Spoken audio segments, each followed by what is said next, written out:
There are many Jews who are going to be listening to this lecture. Many Jews. They like to listen to me, you know.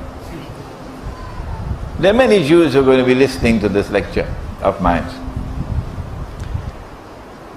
And so I want to explain with clarity and briefly. In order for the Messiah to rule the world from Jerusalem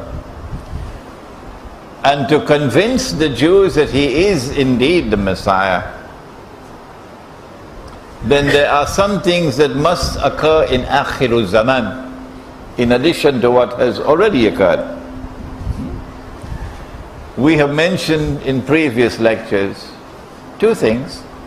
Tonight we'll mention a third. For example, we said that in the Torah someone did some rewriting. And if you want to study that subject of the rewriting of the Torah, you can look at my book entitled The Religion of Abraham and the State of Israel, a View from the Quran, which is outside. It's not big, it's small.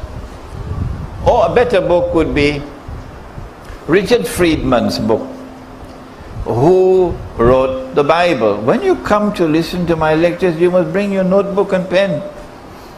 I don't see your notebooks and pens. Who Wrote the Bible by Richard Friedman. Try to get that book and read it. He was an eminent American historian of the Bible. And his research in the Bible, his research on the Bible coincides with what Allah says in the Quran. When they rewrote the Bible, they put into the Bible, in the Torah, that the Holy Land extends from the river of Egypt, which is the Nile, to the river Euphrates, which is a lie. It's false. But it's there. So in order for the Messiah to rule the world from the Holy Land, Israel has to extend its territory and enlarge its territory to encompass the territory from the river Nile to the river Euphrates.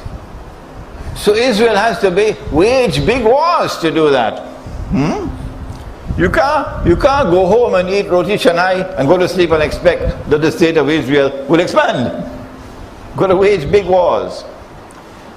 But Israel does not want to wage those big wars and appear to the world as an aggressor. So it will be convenient if the Muslims can rise up, and topple Hosni Mubarak. Rise up and topple this fella in Tunisia. Rise up and topple the fella in Yemen and so on. So that the world will see Islam rising. And then elections in Egypt and an Islamic government comes to power in Egypt.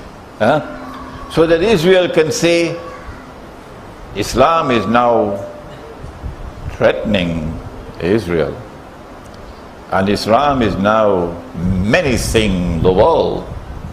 So when Israel wages a big wars, it would appear as though Israel is merely defending herself and saving mankind from Islam. See?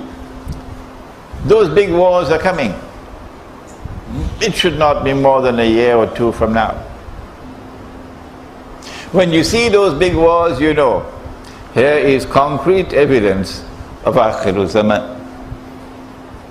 Secondly, Israel cannot rule the world, and the Messiah cannot say, I am the Messiah from Jerusalem, if you're still using this bogus and fraudulent and utterly haram paper currency.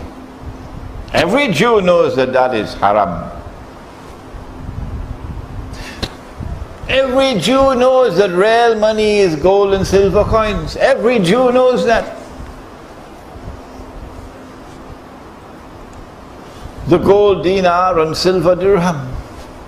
And the temple in Jerusalem used to mint its own coins. Every Jew knows that. Because they did not accept the Roman money because of the head on it. Graven image. So Israel has to bring back gold and silver coins as money. And therefore the Western world is going to bring back gold and silver coins as money.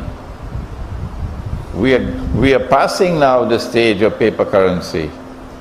And we've already moved into the world of electronic money. And the paper money is going down. And then the next stage after that is back to gold and silver. And we the Muslims, what are we doing? I'll tell you what we're doing. We're drinking Teh Tarik. That's what we're doing.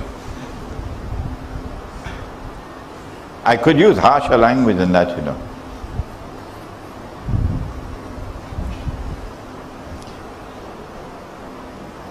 Israel has to do one more thing. So when you see the gold and silver coins coming back as money amongst the enemies, you know it's Akhiru Zaman. One more thing and we stop for the Azan.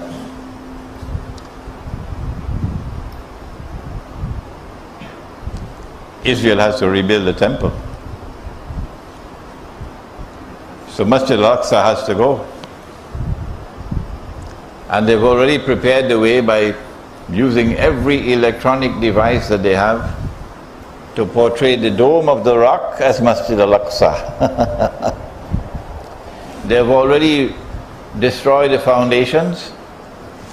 And so don't be surprised when a very convenient earthquake occurs and the masjid is reduced to rubble. And then they rebuild the temple. When you see that happening, you know it's Akhirul Zaman. So there are many indicators by which we can tell the Jewish and Christian world is now absolutely convinced that the Messiah is coming.